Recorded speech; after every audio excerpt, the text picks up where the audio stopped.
지난주 우리가 살펴봤던 21장, 2장, 3장 말씀을 살펴보았는데요. 같이 지난주 나눴던 요절 말씀이 있습니다. 히브리서 8장 10절의 말씀 같이 읽고 오늘 본문으로 들어가겠습니다.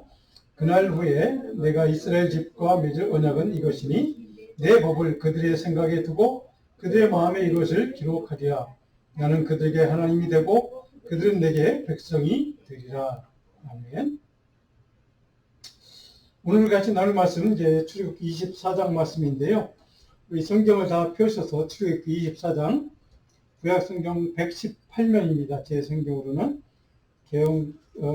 개정판 4판인데요. 118면 24장 1절로 3절까지만 우리 같이 한 목소리, 큰 목소리 같이 한번 자리에서 봉독해 보겠습니다. 1절로 3절까지입니다. 또 모세에게 이르시되 너는 아론과 나답과 아비후와 이스라엘 장로 70명과 함께 여호와께로 올라와서 멀리서 경배하고 너 모세만 여호와께 가까이 나오고 그들은 가까이 나오지 말며 백성은 너와 함께 올라오지 말지니라. 모세가 와서 여호와의 모든 말씀과 그 모든 의례를 백성에게 전하며 그들이 한 소리로 응답하여 이르되 여호와께서 말씀하신 모든 것을 우리가 준행하리이다. 아멘.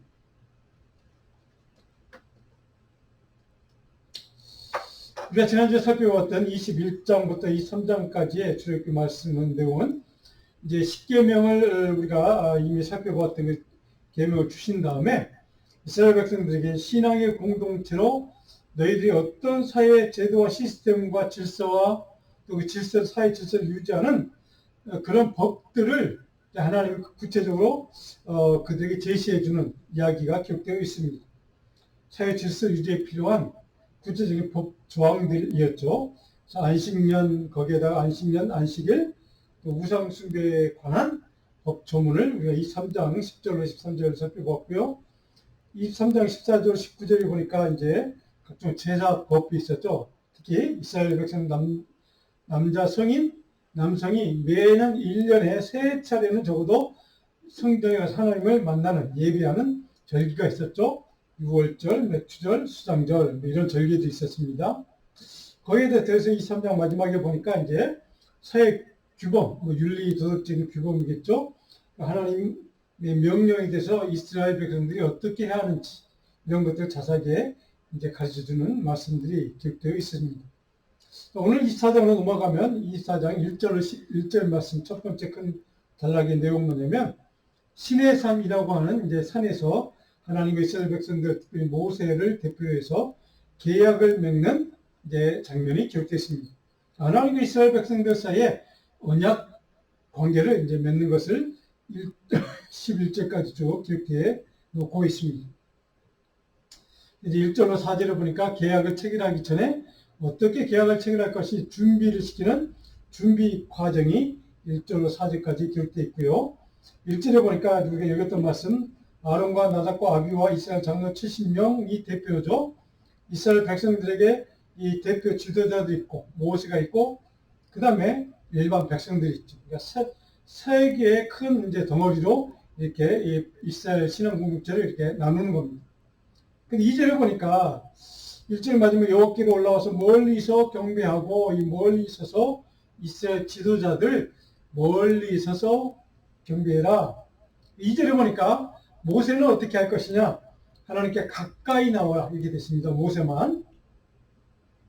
그리고 2절에 보니까 그들은 지도자들입니다. 가까이 나오지 말고 산 중턱쯤을 몰라 이런 얘기입니다.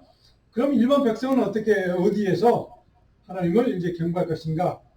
너와 함께 올라오지 말라니까 산 밑에서 하나님을 경배하라는 것이죠. 산 제일 밑에는 일반 백성들, 중턱에는 지도자들이 거기까지 와라. 마지막 산 정상에는 모세만 올라와라. 이렇게 하나님이 명령하시는 이제 지도자의 그들의 역할에 따라 이렇게 구분을 하는 겁니다. 역할에 따른 구분. 이렇게 해서 최고의 지도자였던 정상에 올라올 수 있는 사람은 모세 한 사람뿐이었다는 것을 정확히 우리 여기서 보게 됩니다. 자, 모세가 올라갔을 때 산 정상에서 하나님은 무엇을 했는가? 모세에게 여호와의 모든 말씀과 그의 모든 윤례를 백성에게 전하도록 주었겠죠. 모세에게. 그들이 한 소리 응답하며 모세가 그 말씀 듣고 이스라엘 백성 선포했을 때 이스라엘 백성들이 3절 마지막에 이렇게 한 목소리로 고백을 합니다. 여호와께서 말씀하신 모든 것을 우리가 다 준행하겠습니다. 실천하겠습니다. 순종하겠습니다. 라고 이렇게 공동체 전체가 하나님께 지금 고백하고 서약하는 장면으로 3절 마지막이 끝나고 있습니다. 자, 그런 4절 보시면 모세가 하나님이 명령하지 않은 내용임에도 불구하고 이렇게 합니다. 4절에 보니까 모세가 여호와의 모든 말씀을 기록했다라고 합니다. 지금 우리가 갖고 있는 율법의 내용, 쉽게 말해 율법의 내용이겠죠. 말씀을 기록했고 이른 아침에 일어나 산 아래에 제단을 쌓고 그 말씀을 받은 다음에 뭐 어떻게 했다고요? 제단을 쌓았다는 겁니다. 예배했다는 거죠. 경배했다는 겁니다. 그 말씀, 생명의 말씀을 주신 하나님께 감사하며 하나님을 예배하는 제단을 쌓고 제물을 드리고 하나님을 경배하고 찬양했다는 것이죠. 그런데 사진을 보니까 이스라엘 12지파대로 12기둥을 함께 제단 가운데 세웠다 이렇게 됐습니다. 이스라엘 12지파가 벌써 등장을 하죠. 우리는 그 후에 이제 12지파가 가나안 땅을 점령해 들어갈 때 그 지파가 어떤 땅을 차지했는지를 우리는 잘 알고 있습니다. 근데 그 이전에 한참 전에 벌써 이스라엘 백성들 12지파가 존재했다는 사실을 우리는 이미 배웠고 또 알고 있습니다. 여기서 정확하게 12지파대로 이렇게 기둥을 세웠다 이렇게 선포되어 있습니다. 그러니까 당시에 우리가 이미 살펴봤던 것처럼 이제 창세기 마지막에 우리 살펴보지 않았습니까? 그 아들 대표들 아브라함과 이삭과 야곱 그리고 요셉의 그 시대에 그 아들을 해서 12지파를 세웠던 것을 우리는 축복까지 했던 것을 잘 알고 있습니다. 그 사이 12지파에 관한 내용이 별로 나오지 않습니다. 여기는 드디어 24장에 가서 12지파라는 단어가 정확하게 지금 기록되어 있는 것을 우리는 보게 됩니다. 그리고 12기둥을 세웠다. 우리는 이 장면을 어디에서 볼 수 있습니까? 이제 앞으로 살펴보겠지만 바로 요단강을 건너가서 그 다음에 그 강에서 강물에서 들어 올려서 들고 왔던 그 돌을 제단 삼아서 12지파 대표로 상징하는 12기둥을 제단을 쌓았던 것을 우리는 보게 됩니다. 자, 그런 의미에서 이스라엘 백성들에게 바로 당시 철저하게 그들이 이렇게 지금 지파별로 이게 군사 조직이 되기도 합니다. 이렇게 나누고 있다는 것을 보게 됩니다. 자, 근데 여기 4절까지 보면 하나님의 말씀을 받아온 모세, 그 말씀을 이스라엘 백성들에게 전달했던, 대언했던 모세, 그리고 그 말씀을 들은 이스라엘 백성들은 다 같이 한 목소리로 우리가 그 하나님의 말씀을, 여호와의 말씀을 다 실천, 준행, 순종하겠습니다라고 공동체로 서약하고 결단했던 것을 우리는 보게 됩니다. 그리고 모세는 그 하나님께 받은 말씀을 기록했답니다. 그리고 계약을 체결할 준비를 위해서 12지파를 상징하는 대표적인 12기둥을 세우고 제단을 지금 쌓았다. 이렇게 4절까지 기록했습니다. 그렇다면 5절로부터 8절까지는 구체적으로 이스라엘 백성들과 하나님 사이의 계약, 언약을 체결하는 절차, 의식에 대해서 기록하고 있습니다. 5절을 보니까 제단을 쌓았으니까 제사를 드릴 거 아닙니까? 그 제사를 어떤 제사를 드렸는가? 여호와께 서로 번제와 화목제를 드리게 하고 번제와 화목제를 뭘로 드렸다고요? 서로 드렸다 이렇게 기록되어 있습니다. 그리고 실제로 보면 언약서를 가져다가 백성에게 낭독하여 듣게 했다. 너희들이 이렇게 연약한 것을 너희들이 기억해라. 선포했다는 거죠. 선포식을 이제 가졌다는 얘기입니다. 그들이 이제 여호와의 모든 말씀을 우리가 다 준행하겠습니다. 라고 다시 한번 서약하는 이야기가 7절에도 동일한 말이 반복되고 있습니다. 그리고 8절에 보면 모세가 그 피를 가지고 제단에 올렸던 서로 번제와 화목제 드렸던 그 짐승을 태우고 난 다음에 화목제 드리고 난 다음에 그 짐승의 피를 가져다가 백성에게 뿌리기도 하고 어떻게 합니까? 제단에도 뿌렸겠죠? 근데 여기에 백성에게 그 피를 뿌렸다는 이 기록을 여러분들이 꼭 기억해야만 합니다. 백성에게 피를 뿌렸다.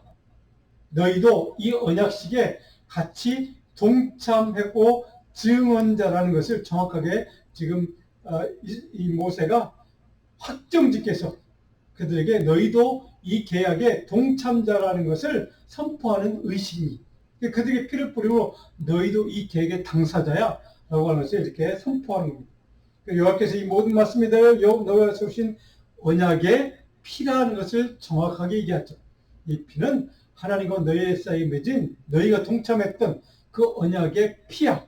언약을 상징하는 증거하는 증거의 피라는 것을 정확하게 선포하고 있습니다.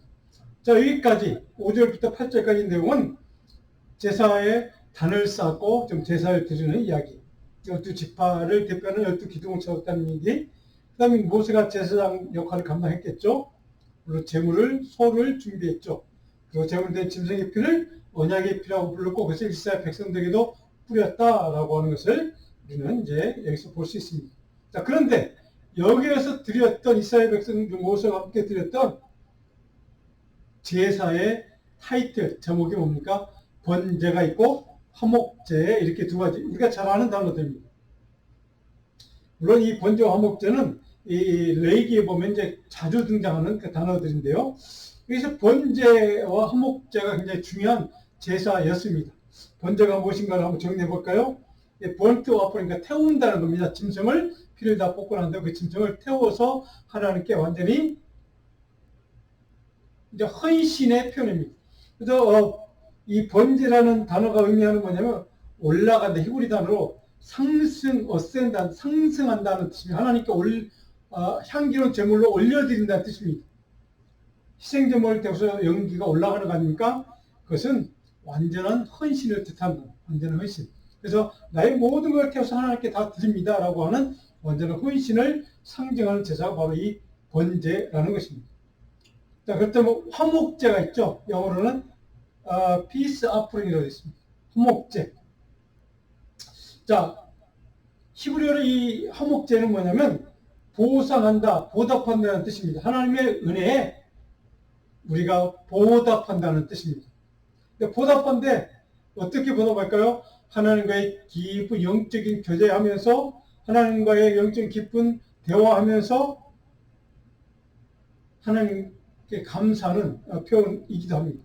그래서 헬라어로는 이 단어가 속죄를 뜻한다고 합니다. 그러니까 하나님께 깊은 영적인 교제하면서 하나님의 죄 용서를 경험하는 겁니다.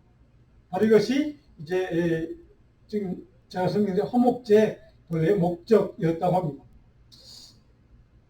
자, 그런데 이 언약의 피를 뿌렸다. 이 언약의 피. 이 피를 뿌림으로 해서 언약의 피를 백성들에게 뿌림으로 해서 무엇을 선포하고 싶었는가? 그 메시지의 내용은 뭔가?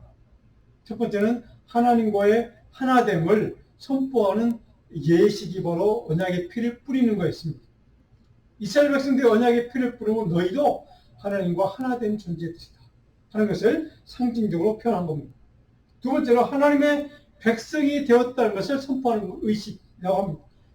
언약의 피는 너희들에게 뿌림으로 해서 너희 이제 하나님의 백성이 된 거야.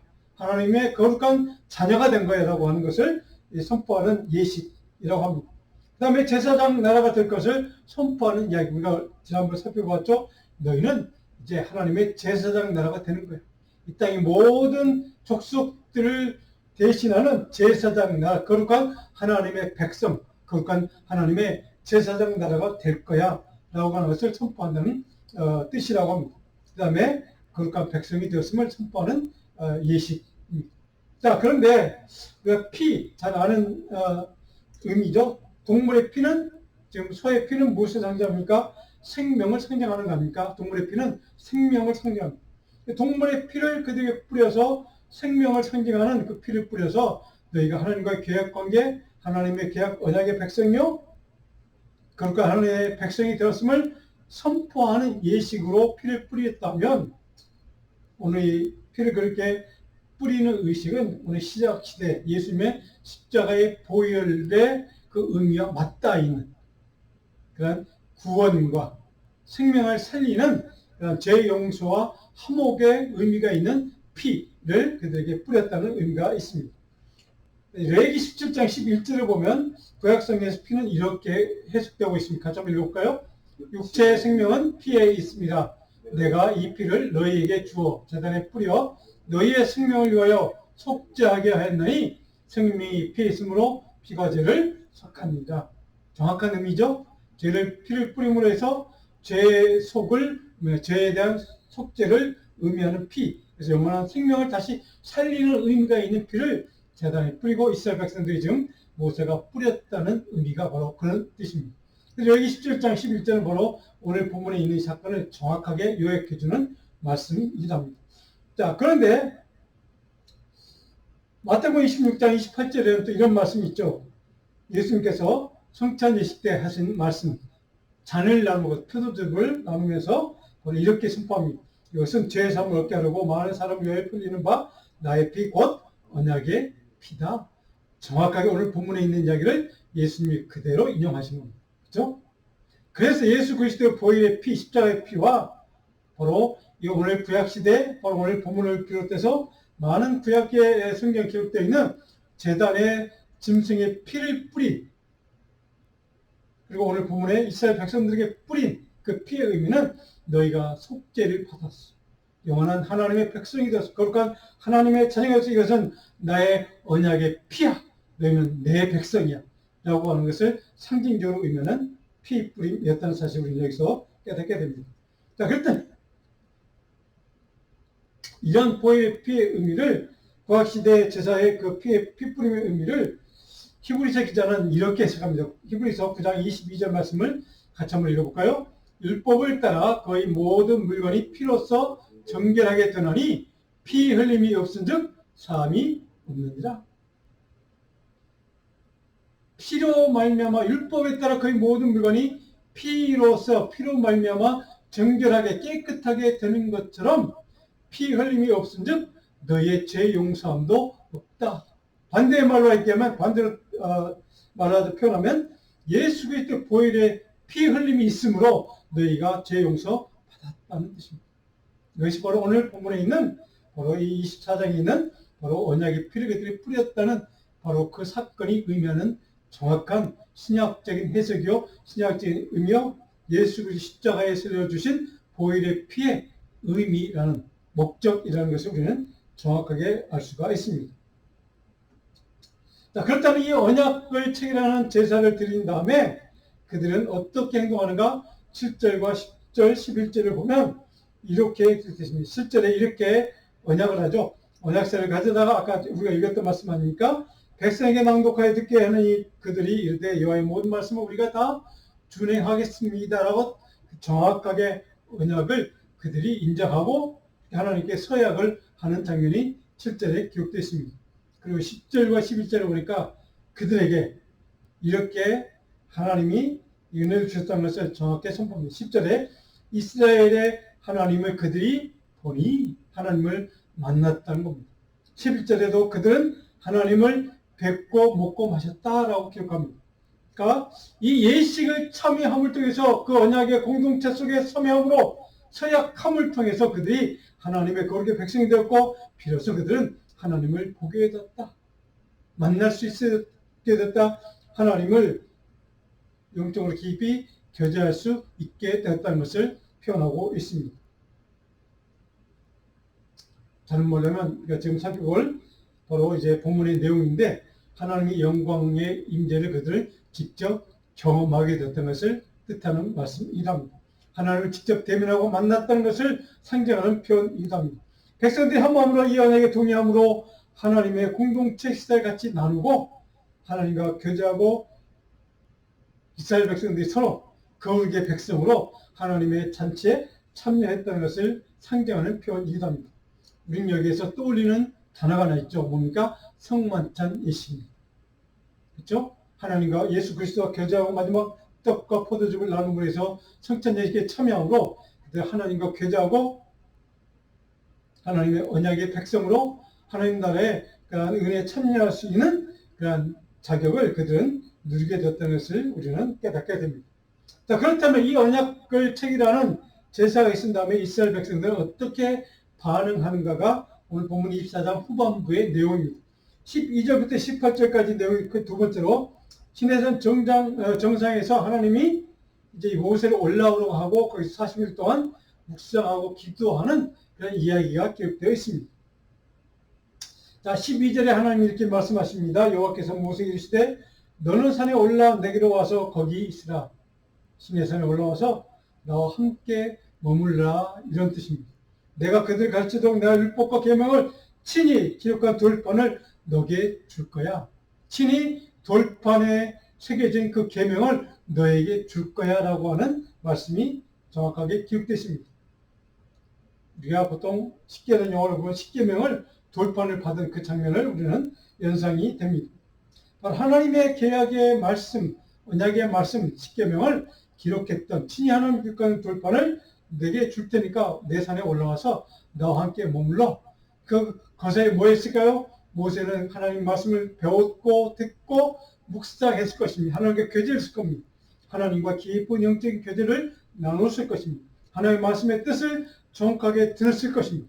바로 그 시간이 40일 동안 바로 하나님이 모세에게 주었던 은혜의 시간, 만남의 시간, 교제의 시간, 묵상의 시간, 축복의 시간, 그리고 하나님의 영광이, 하나님의 임재가 머무는 그 자리에 모세를 초청하심으로 하나님은 모세의 삶에 가장 영광스러운 하나님의 영광이 임재했던 그 자리에 그를 초청하시고 그의 삶을 은혜와 복으로 채워주시는 겁니다.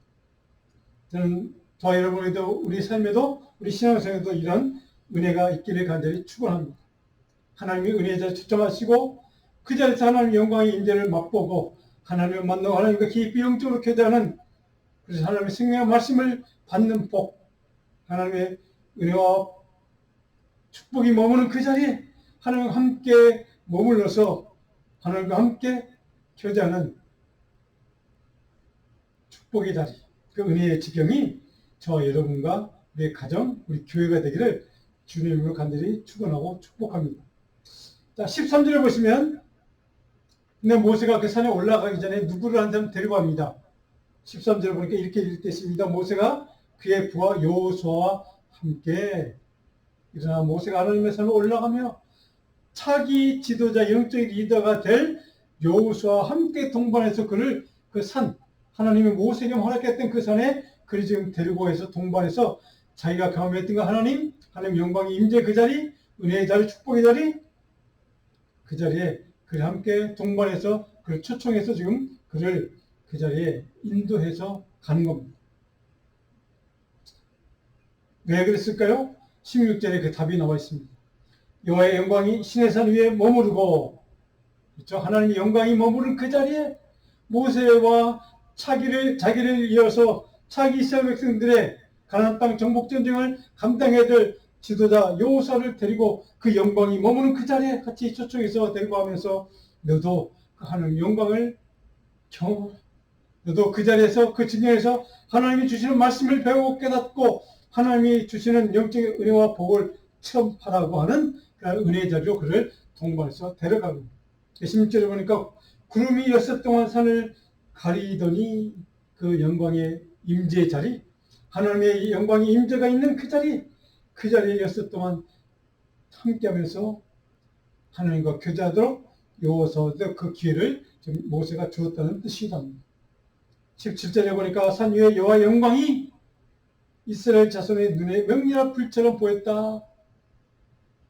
산 밑에 있던 이스라엘 백성들, 산 중턱에 있던 지도자들 그 모두가 다 하나님의 영광을 같이 보고 경험하고 대면하는 것입니다.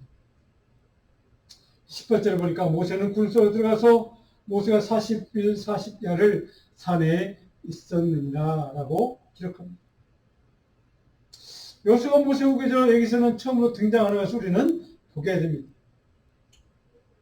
모세는 지금 그 하나님 영광의 임재의 자리, 하나님이 그를 불러주신 그 산 정상에 초청하시는 그 하나님의 부르심의 초청에 자기만 가지 않고 여호수아를 지금 동반하고 데리고 올라갔다는 것을 지금 기록한 것을 우리는 처음으로 보게 됩니다. 후계자 수업을 하는 겁니다. 그리고 거기서 하나님의 기록된 말씀 돌판을 받기 위해서 올라간 겁니다. 그리고 7일째 임자신 하나님을 직접 대면하고 체험했고 하나님께 말씀을 아마 들었을 겁니다. 그리고 40일 동안 모세는 홀로 거기서 따로 정상에 머무르면서 하나님께 깊은 친밀한 교제를 나누고 그리고 말씀을 받고 그 돌판을 받고 지금 내려오는 이야기들이 쭉 기록되어 있습니다. 자, 물론 밑에서 장로들과 지도자는 어떻게 했습니까? 오늘 성경에 보면 아론과 홀이라는 인물이 등장합니다. 우리 잘 아는 인물이죠. 행정 업무를 담당하는 사람들입니다. 그 모세는 하나님의 일을 전담하는 인물이고 그의 후계자로 낙점된 여호수아도 모세에게 그것을 훈련받고 수업을 받게 됩니다. 자, 그리고 장로들은 어떤 일을 감당하는가? 이스라엘 백성 신앙 공동체 일을 전담, 영적 리더십을 그들이 전담하는 것을 우리는 보게 됩니다. 자, 그렇다면 오늘 40일 동안 모세가 산정에서 머물렀다라는 그 40일, 우리가 잘 알고 있는 익숙해 있는 단어인 40일 숫자, 40일과 연관된 사건을 여러분 설교 노트에 제가 쭉 기록해놨습니다.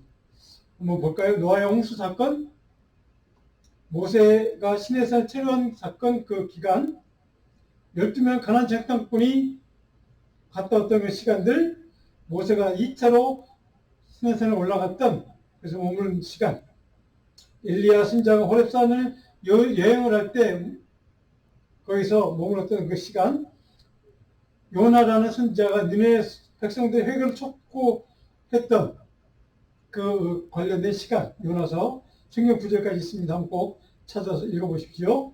예수님이 광야에 금식했던 그 기간, 40일 금식기도 시간, 우리가 잘 아는 시간 아닙니까? 그 사정전에 예수님이 부활하신 다음에 승천하시기 전까지 그 기간. 자, 40과 다 연관된 숫자들인 것을 우리는 보게 됩니다. 자, 오늘 본문 24장의 교훈, 우리가 적용할 영적인 교훈 몇 가지를 좀 살펴보려고 합니다. 설교노트에 제가 다 기록해 놓은 겁니다. 하나님과 이스라엘 신앙 공동체 사이의 계약은 피를 통한 생명의 계약, 생명의 언약이라는 사실을 우리는 기억해야만 합니다. 피를 통한 이것을 우리는 기억해야 됩니다. 그다음 생명의 근원은 피에 있고 우리가 이미 살펴본 것처럼 우리 그리스도인은 언약의 백성, 피를 통한 하나님과의 언약 백성임을 우리는 기억해야만 합니다. 예수 그리스도의 십자가에서 흘려주신 그 보혈의 피, 그 피를 통한 언약 백성이다 하는 겁니다. 자, 그러므로 우리는 피 흘림이 없이는 속죄도, 죄 용서함도, 그 죄 용서의 구원의 은혜도 없음을 우리는 기억해야만 합니다. 그리스도 예수의 십자가 보혈은 그런 의미에서 대속과 구원의 피, 죄 용서의 은혜를 상징하는 보혈임을 우리는 기억해야만 합니다.